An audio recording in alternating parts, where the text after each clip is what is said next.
From the St. Louis Public Radio newsroom, this is The Gateway. It's Tuesday, July 2nd. I'm Jonathan Ahl, in for Abby Larico. The U.S. has a housing problem, and some people think the solution could be manufactured homes. They are high quality and durable homes and becoming more and more energy efficient. They will really surprise you. The Midwest Newsroom's Holly Edgell reports on an affordable option for homebuyers and also asks if the new manufactured homes are safe. That's coming up on The Gateway.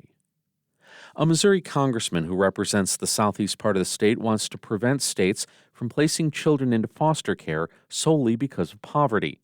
St. Louis Public Radio's Jason Rosenbaum has more on Jason Smith's focus on the nation's child welfare system. Smith's Ways and Means Committee has jurisdiction over federal money going to child welfare agencies like Missouri's Children's Division.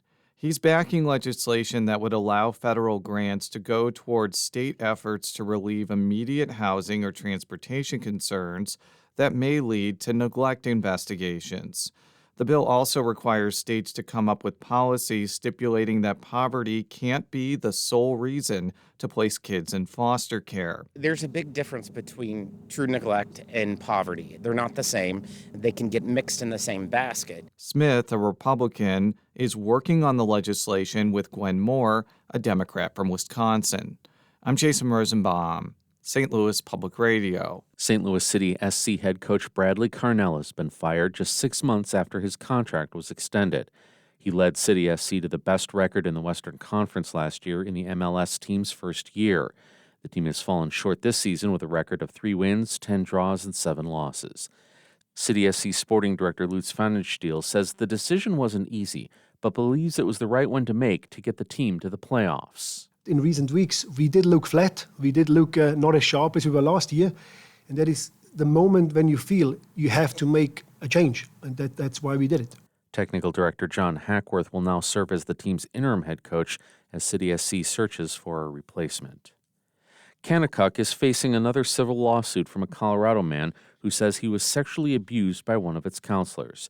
As Gregory Holman reports, Andrew Somersault alleges the Branson-based Christian sports camp committed fraud and civil conspiracy by concealing the actions of a predatory counselor. Several defendants were named in Somerset's lawsuit. Somerset says he attended Kanakuk from ages 7 to 18 and was sexually abused by Peter Newman, a former Kanakuk counselor. Somerset's lawsuit argues Kanakuk officials committed fraud because they didn't tell Somerset or his family about Newman's sexually abusing underage boys. The petition outlines long-standing allegations and court records indicating that Kanakuk officials received complaints about Newman as early as 1999, 2 years before Somerset says he was sexually abused by Newman. Since 2010, Newman has been serving 2 life sentences in Missouri prison, plus 30 years, on 8 felonies, including statutory sodomy and other crimes committed while working for Kanakuk. I'm Gregory Holman.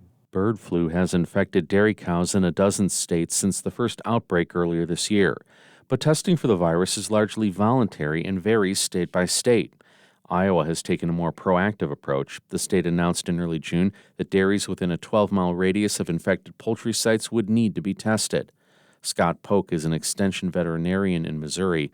Although Missouri hasn't had any impacted dairy herds, he says he can understand why Iowa, a big poultry state, would want more bird flu testing. I can see their concern. And when you look at the fact that, yes, this causes some trouble with cows, but in general, you don't have death in the cows where it can just wipe out a poultry farm. The U.S. Department of Agriculture requires dairy herds to be tested if they're being transported across state lines. The USDA also has a voluntary testing program, which producers in Kansas, Nebraska, Texas, and New Mexico are enrolled in.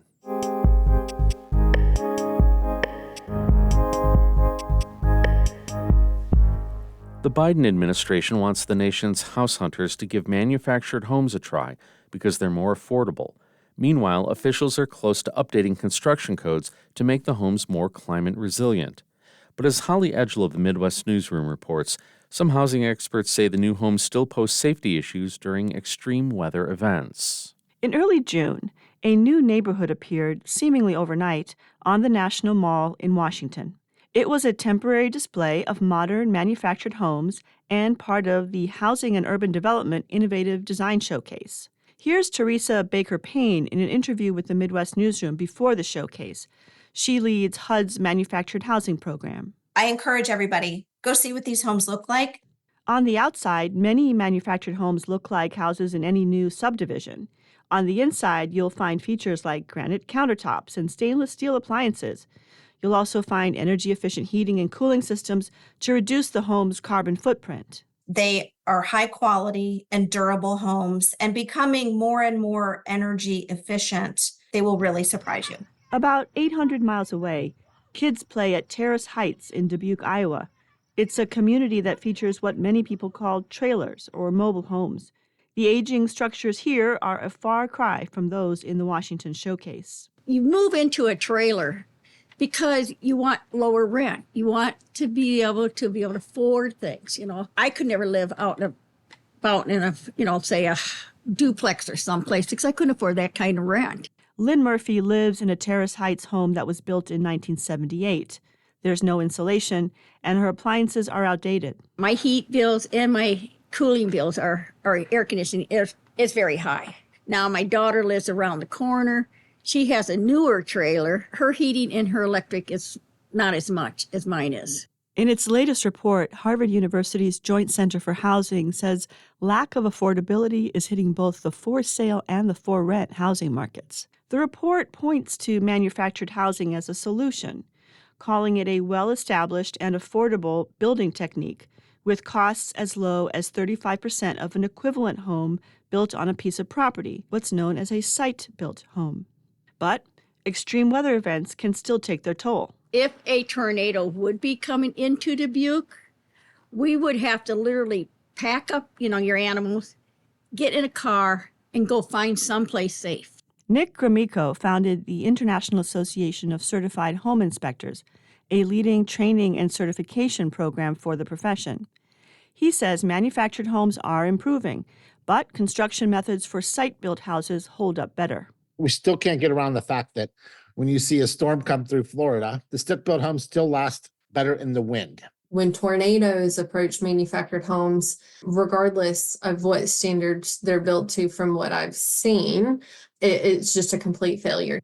That's Elena Sutley, a University of Kansas civil engineering professor who studies the effects of tornadoes on housing. When a tornado hits a manufactured home, she says it's almost like an explosion where it's like the roof and the walls just completely kind of lose all integrity. While the proposed updates to the HUD code could beef up requirements for materials and design to help with climate resilience, Mother Nature's forces continue to be a threat. The National Weather Service advises people who live in manufactured homes to identify a nearby shelter and go there when severe weather is on the way. So where does that leave homeowners like Murphy, who still lives in a 1970s mobile home? The city of Dubuque has applied for a HUD grant that would turn Terrace Heights into a community trust and pay to repair and retrofit the village. I'm thrilled to death about learning this. Dubuque will learn if it gets its HUD grant later this year. With contributor Colson Thayer, I'm Holly Edgell for the Midwest Newsroom. The Midwest Newsroom is a collaboration between NPR and public radio stations in Iowa, Kansas, Nebraska, and Missouri. The Gateway is a production of St. Louis Public Radio, music by Ryan McNeely of Adult Fur. We are a member-supported service of the University of Missouri, St. Louis. I'm Jonathan Ahl, and from the St. Louis Public Radio Newsroom, this has been The Gateway.